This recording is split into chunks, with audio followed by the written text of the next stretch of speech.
Welcome to Russian History Retold. Episode 340, The Role of Women in the Russian Revolutions of 1905 and 1917, Part 2.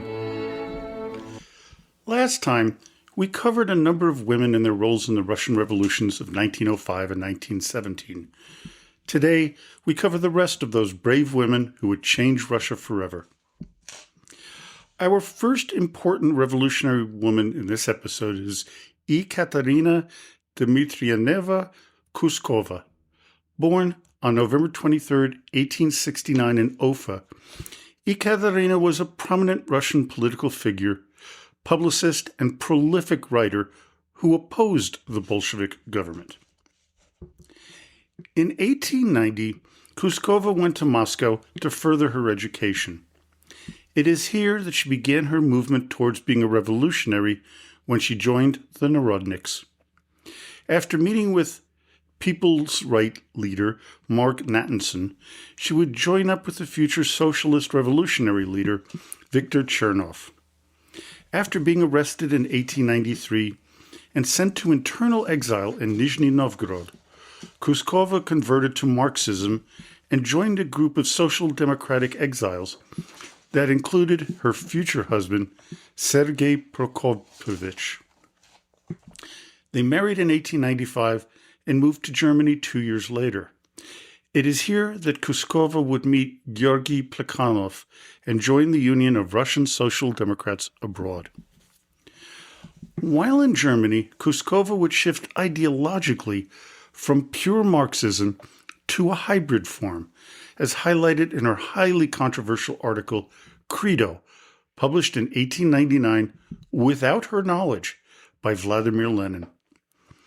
In her mind, capitalism wasn't such a bad idea, as it could evolve into socialism if given the time and the people of Russia's willingness to create the changes democratically. Of course, this position meant that she was for the removal of Tsar Nicholas II from the throne.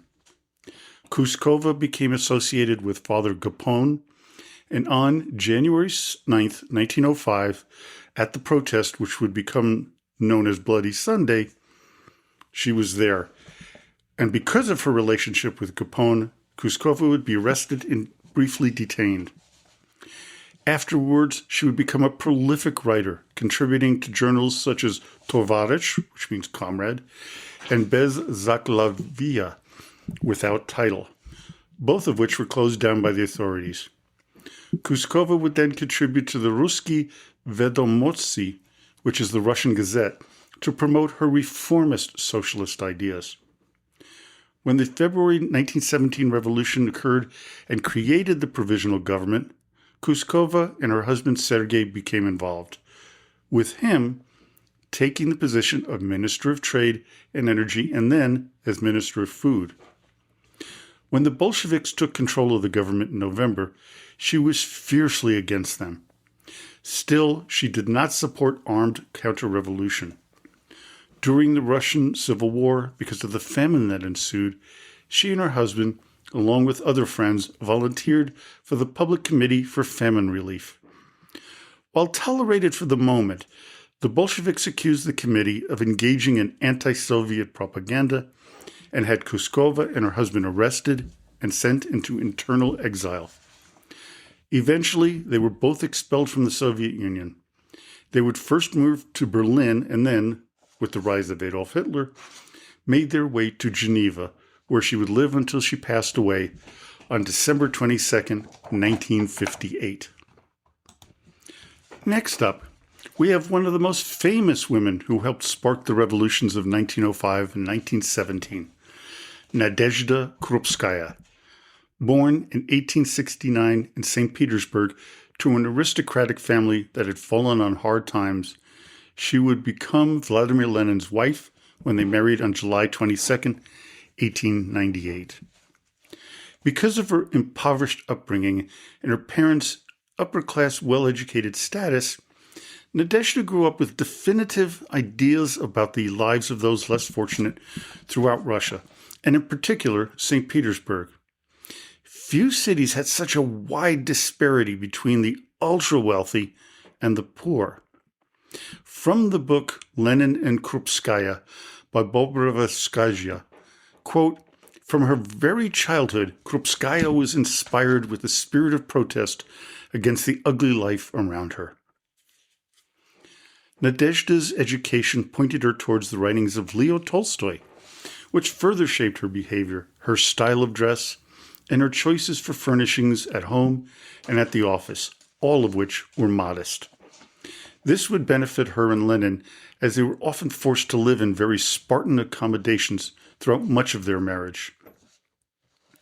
In the late 1870s, Krupskaya began to join several discussion groups that introduced her to Karl Marx's ideas.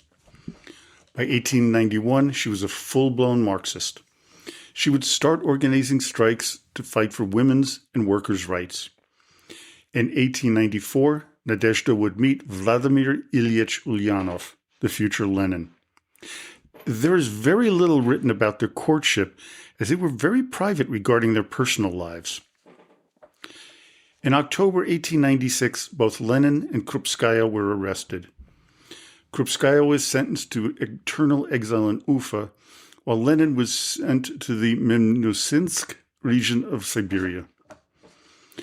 With her mother's help, it was determined that Nadezhda could join Vladimir if she told her captors they were engaged and would marry if allowed to join him. Politically, she was a mere functionary to the Bolsheviks and helped with the running and publication of their newspaper, Iskra. In 1900, Lenin moved to Europe, with Krupskaya following him the following year. Lenin and Krupskaya would travel around Europe before the revolution of 1917. However, she would return in 1905, only to leave again after the revolution failed to bring substantial change to life in Russia. After the Bolsheviks took over in 1918, Krupskaya was named deputy to Anatolia Lunacharsky, the People's Commissar for Education, and took charge of the Adult Education Division.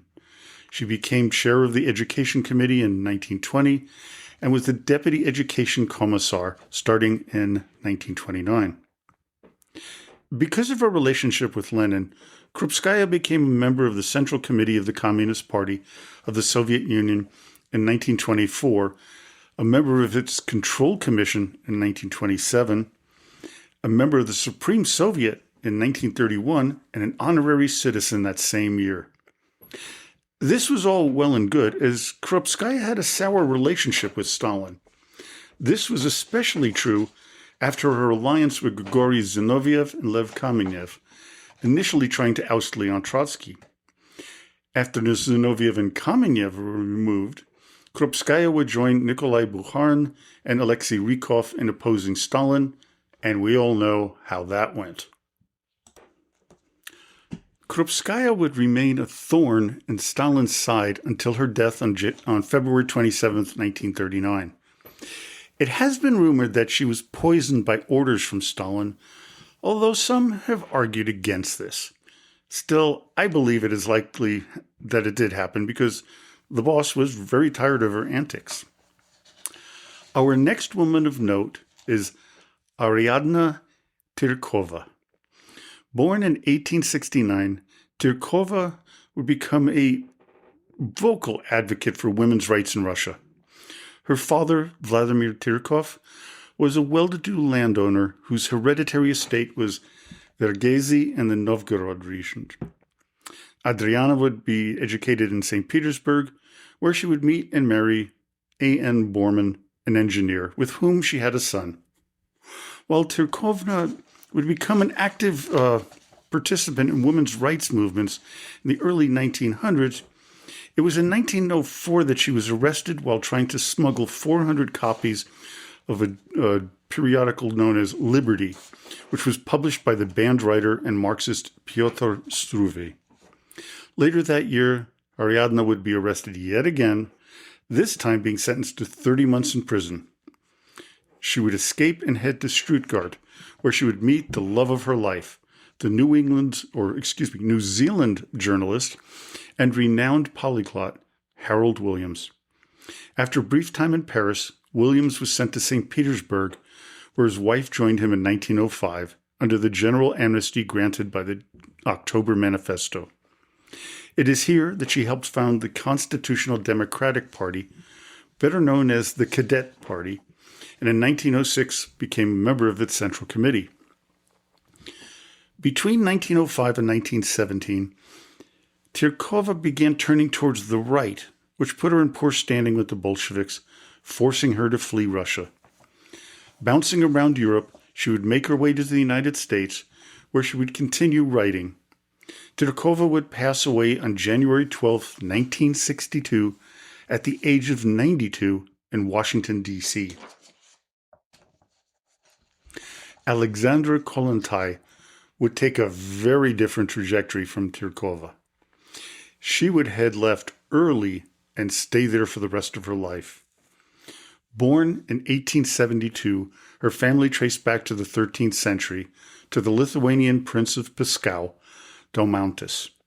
Her father was General Mikhail Alexievich Domontovich, who held somewhat liberal ideas, including favoring a constitutional monarchy akin to that of Great Britain. Alexandra would be an excellent student, mastering numerous languages, including English, French, and Finnish.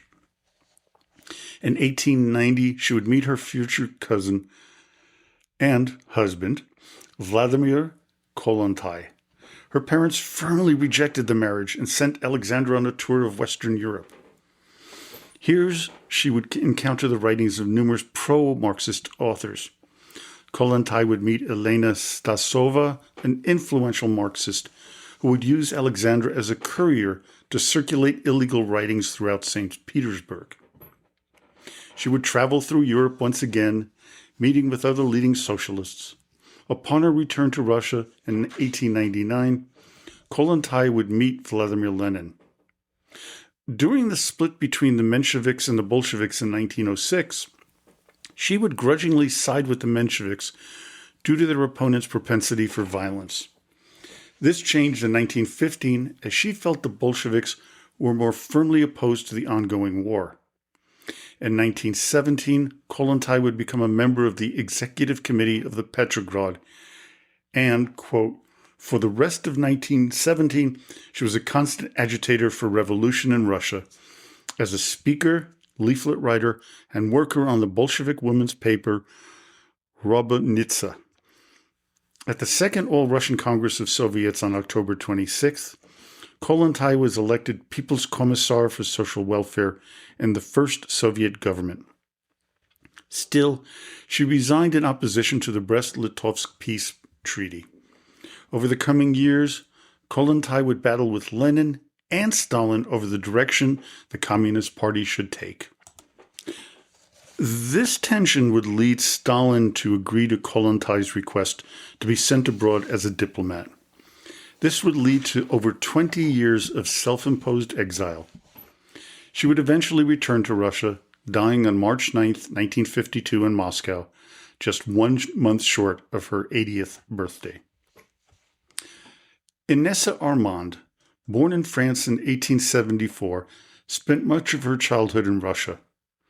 Her mother, Natalia Wild, was a comedian of half French and half English descent, with her father, Theodore d'Urbanville, being a French opera singer. When her father died when she was 5, they moved back to Moscow. When Inessa turned 19, she married Alexander Armand, the son of a wealthy merchant.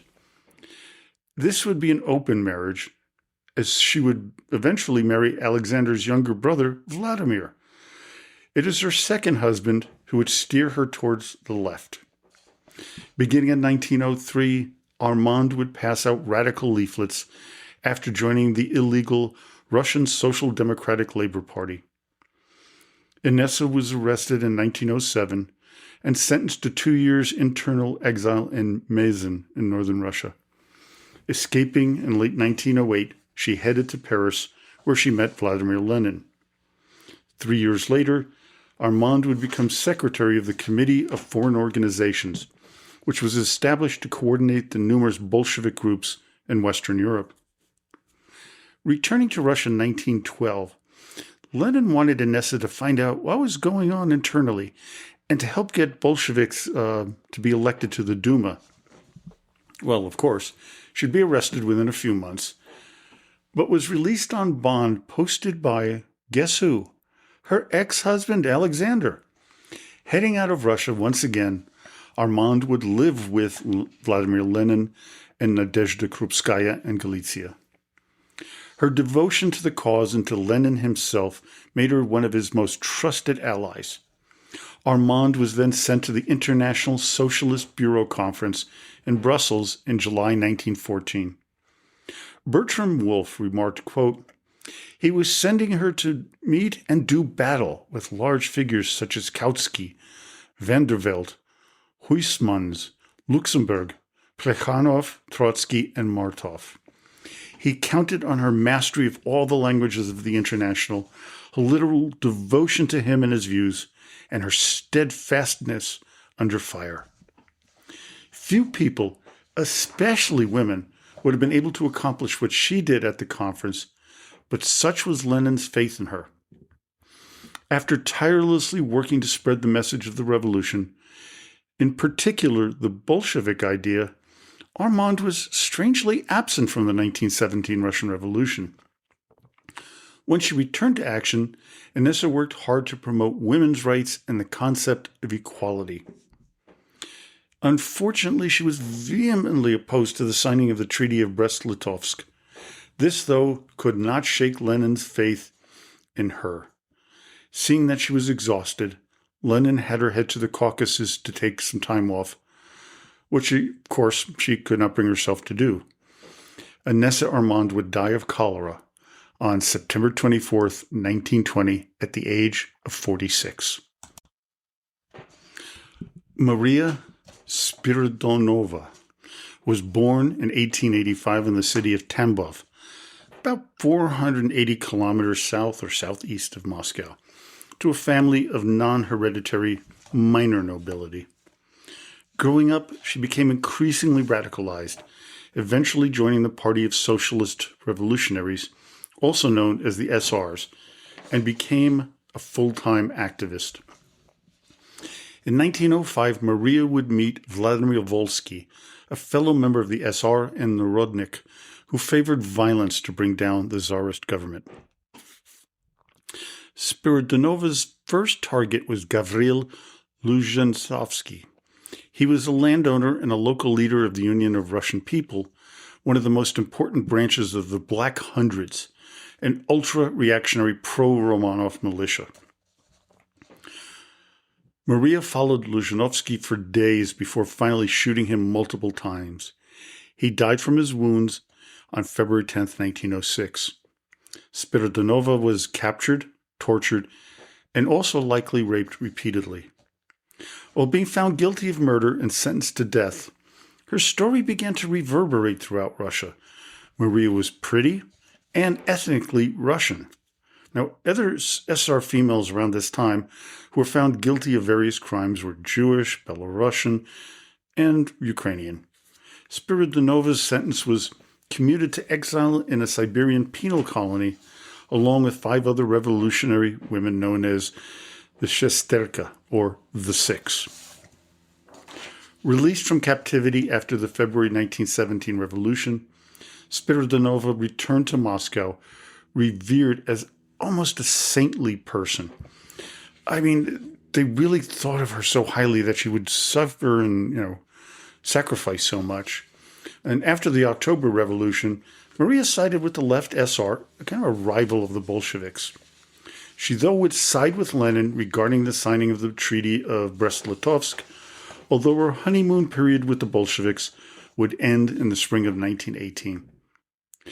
Spiridonova would rail against the forced requisition of grains and other foods from the peasants by the Bolshevik army. Many people in rural and urban areas around Russia grew increasingly angry with the government and began to side with the left SRs. Over the coming years, Maria was arrested numerous times and forced to live in prisons under extremely horrid conditions.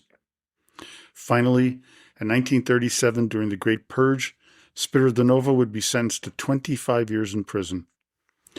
When the Nazis invaded the Soviet Union in 1941, Maria, along with 150 other political prisoners, were executed by order of Joseph Stalin.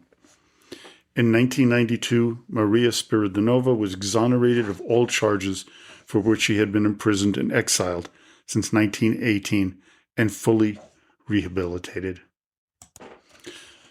The last woman that we're going to talk about who cast a very large shadow on the Russian revolutions is Vera Zasulich.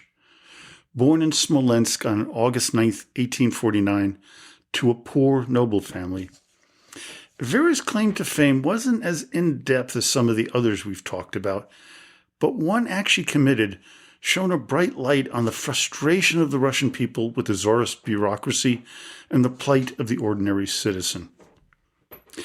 After her father died when Vera was just 3, she and 2 of her sisters were sent to a wealthy relatives, the Mikuliches. Zasulich would claim that this was an unhappy time in her life, never feeling like she fit in with her well-to-do relatives. Her governess, who would educate Vera, wasn't liked by her either. The future revolutionary would claim that her governess and the way her attitude and her teachings would really turn her away from religion. While in Moscow, her older sister Ekaterina would introduce Vera to the more radical thinkers of the day, like Nikolai Chernyshevsky, John Stuart Mill, and Pyotr Lavrov. Heading over to St. Petersburg, Vera would become entranced with the nihilist revolutionary leader Sergei Nechayev. Due to her relationship with Nechayev, Zasulich would be arrested on April 30th, 1869, along with her mother and sister in Moscow. Over the coming few years, Vera was moved from one city in exile to another. Finally, in 1875, she moved to Kiev, where she joined the radical group known as the Luzhny Buntari, or Southern Rebels. From here, Zasulich moved to St. Petersburg, where she read about the flogging of a political prisoner, Arkhip Bogolyubov, by General Fyodor Trepov, the governor of St. Petersburg. And the reason he was flogged was because he failed to remove his cap in Trepov's presence. Now, this so outraged Vera that she was dead set on assassinating Trepov. On February 5th, 1878, she carried out her attempt. She didn't even try to flee. She was caught right away, and there was no doubt that she did seriously wound Trepov. But the jury of her peers found her not guilty. She would flee Russia in March 1878, first to Switzerland, then to London, hoping to stir up revolutionary fervor amongst other Russian exiles. I mean, she was a poster child for what was wrong with Russia and the way the ministers and some of the bureaucracy would treat the average person. In 1905, after the February Revolution, she returned to St. Petersburg. There, she would write her memoirs, support the war effort, and blast the Bolsheviks when they took control of Russia. She would die of pneumonia on March 8th, 1919. Well, I hope you enjoyed today's episode. Join me next time when we head off to a totally different topic. And what we're going to be doing is looking at the book entitled Archpriest Avvakum, The Life Written by Himself. It's an autobiography, and it is truly remarkable. It's a very interesting piece of work, and it's some considered one of the first pieces of true literature in Russian history. So, until next time, до свидания и спасибо за внимание.